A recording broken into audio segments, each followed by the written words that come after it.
ক্যান্সারের চিকিৎসার মধ্যেই সিনেমার কাজ, কঠিন লড়াইয়ের কথা বলেছেন বাঙালি অভিনেত্রী। 2019 সালে রোম রোমের এর মাধ্যমে পরিচালনা হিসাবে আত্মপ্রকাশ করা তনিষ্ঠা চ্যাটার্জি, যা ভূষণ আন্তর্জাতিক চলচ্চিত্রের উৎসর্গের ইতিহাসটা অ্যাওয়ার্ড জিতেছিলেন। বাঙালির এই অভিনেত্রী ও নির্মাতা এবার হাজির তার নতুন সিনেমা ফুড ফ্লেম নিয়ে। তবে এবার সিনেমা তৈরি করার সময় সবচেয়ে বড় চ্যালেঞ্জের মুখোমুখি হন। তনিষ্ঠার স্তন ক্যান্সারে আক্রান্ত হন। ক্যান্সারের চিকিৎসার মধ্যেই চলছে সিনেমার কাজ। ক্যান্সারে আক্রান্ত হওয়ার পর সিনেমার ভবিষ্যতে অনিশ্চিত হয়ে পড়েছিল, কিন্তু তনিষ্ঠার দৃঢ় মনোবল নিয়ে টিকে শেষ পর্যন্ত সিনেমাটির কাজ শেষ করেছে। চলচ্চিত্রের কেন্দ্রে আছে আমদিন, এক মুসলিম নারী, যিনি তার পরিবার প্রধান উপার্জনকারী হয়ে ওঠে।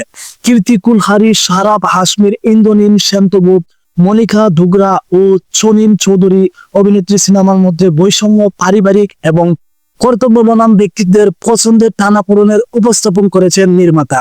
New Delhi national school of drama থেকে স্নাতক তনিষ্ঠা চ্যাটার্জি 15 বছরের অভিনয় জীবনে বহু চলচ্চিত্রে কাজ করেছেন, যার মধ্যে আছে ব্রিকল্যান্ড 2007 এবং মনসুর শুট আর্ট 2013 এবং লায়ন 2016 ইত্যাদি সিনেমা জীবন থেকে প্রেরণা নিয়েছিল। তিনি বলেন, আমি প্রথমে এক গৃহকর্মী পর্যবেক্ষণ করতে শুরু করেছিলাম, ভিন্ন ভিন্ন ভারীর খাবারের অভ্যাস নিয়ে তার অভিযোগ হিউম্যান কুস্তে। তবে গভীরভাবে দেখার পর আমি আরো শক্তিশালী একটি গল্প খুঁজে পাই। কীর্তি কুলহারি, যিনি আছে বলে চল, এই তনিষ্ঠার সঙ্গে অভিনয় করেছিলেন চিত্রনাট্য শেষ হওয়ার আগে প্রজেক্টে যুক্ত হন। স্বাভাবিকভাবে স্বাধীন চলচ্চিত্রের অর্থ সংগ্রহ চ্যালেঞ্জ ছিল, কিন্তু পরিচালকের ক্যান্সারের সঙ্গে লড়াই করতে হয়েছিল, যা প্রোডাকশনে আরো জটিল করে তোলে। সিঙ্গেল মাদার হিসেবে তিনি 9 বছর বয়সী সন্তান এবং 70 বছর বয়সী মাকে দেখভাল করেছিলেন, তাই সিনেমাটি শেষ করা তার জন্য বড় চ্যালেঞ্জ হয়ে দাঁড়ায়। তনিষ্ঠার চিকিৎসার জন্য ফুড প্রোডাকশন কয়েক মাস বন্ধ থেকেছিল। চলচ্চিত্র শেষ করা ছিল আমার অসুস্থতার অংশ।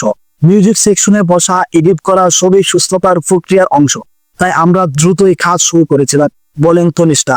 তার সিনেমার ফুল ফ্লেট এবারও ভূষণ উৎসবে মেরি কেয়ার টিভি অ্যাওয়ার্ড জিতেছে।